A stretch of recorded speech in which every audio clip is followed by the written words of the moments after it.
Welcome to Forgotten Worlds. Today, we dive into Scotland's darkest secret. There are places on this earth that keep their secrets well.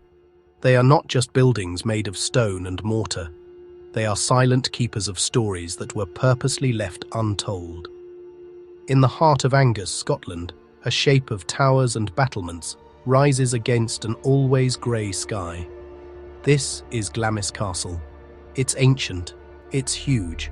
It's wrapped in a stubborn veil of fog that creeps down from the Sidlaw Hills and clings to its cold, unyielding walls like a second skin.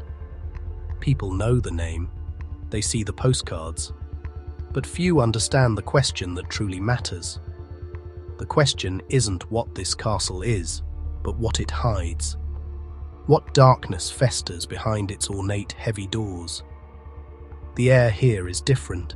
It's thick with the weight of centuries, heavy with untold tales. And the cold isn't just in the air. It's a real feeling that chills you to the bone.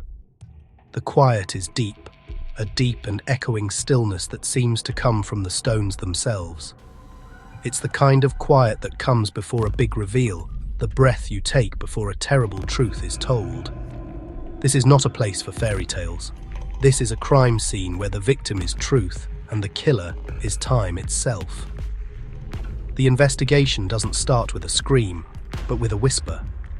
Every shadow cast by its huge towers tells a story. Every gust of wind that howls through its narrow hallways carries the echo of a forgotten voice. We are taught to look for proof, for solid evidence, for facts that can be listed and checked. But here, the most convincing proof is not something you can touch. It's the strong feeling of unease, the feeling of being watched by unseen eyes from empty windows, the gut feeling that a basic part of the castle's history has been carefully and cruelly removed. The story of a place is its fingerprint. The story of Glamis Castle is carved into the very land it sits on. Its foundations go deep into the soil of Scottish history, with a royal hunting lodge already recorded on this spot in the 14th century. The estate was given by King Robert II to Sir John Lyon in 1372, and so began the long, unbroken time of the Lyon family, who would later become the Earls of Strathmore and Kinghorn. This isn't just a building.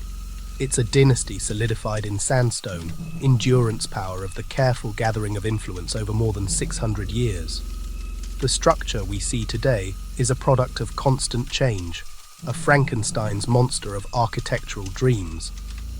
The central keep, the oldest part, is a strict protective heart, around which centuries of additions have grown like tree rings. The 17th century saw a grand change into a Baroque masterpiece, a statement of noble power. Then, in the 19th century, it was redesigned again in the Scottish baronial style. Every big house has its ghosts, but Glamis has something more real, more gut-wrenching. The legend isn't about a see-through spirit, but about flesh and blood.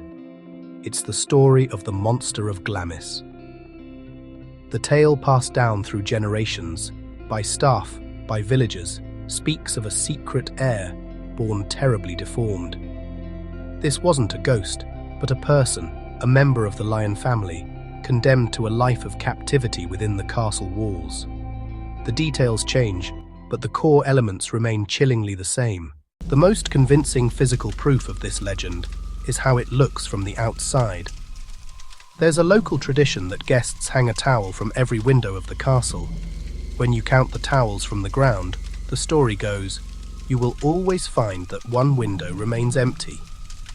This hints at a room with no visible window from the outside, or a window to a room that has been bricked up from the inside. A simple, almost childish game, yet a deep architectural oddity, a purposeful emptiness within the building, a room that shouldn't be seen or entered, a prison. The story of the monster reached its peak with the life of Thomas Bowes-Lyon, Lord Glamis, who was born in the year 1821. Official records state that he died shortly after birth. The legend, however, tells of a different, more brutal truth. Let's put the supernatural aside. Let's put the Gothic romance aside. What remains is a core of human behavior. The most rational and perhaps most tragic explanation for the monster of Glamis is a medical one. Consider the era, the 19th century.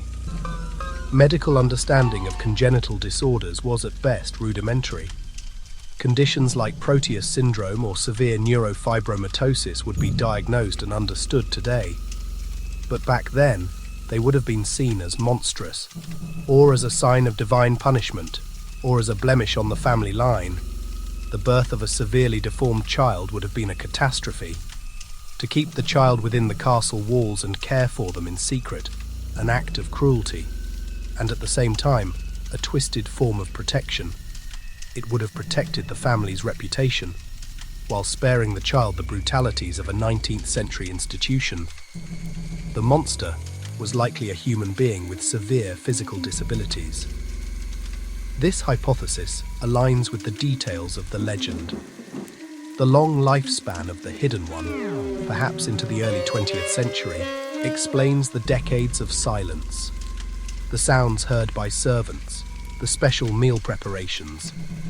Beyond the personal tragedy lies another, colder motive: politics. In the world of nobility, bloodlines are like money. An heir isn't just a child, they're the vessel for a title, and the key to controlling huge amounts of land and wealth. A significant problem of succession would have come up. By declaring the deformed child dead and hiding its existence, the family could make sure there was a smooth transfer of power to a later, healthy son. This idea explains the extreme secrecy and the tradition of passing the knowledge only from the Earl to the heir. We also have to think about the possibility that the whole story is made up. We're facing an unsolved puzzle. The monster of Glamis might be a case that can't be solved. History is alive. It's waiting to be questioned. Thank you for watching. If this mystery got you thinking, then hit that like button, share your theory in the comments, and subscribe to the Forgotten Worlds channel so you don't miss any more secrets. Until next time.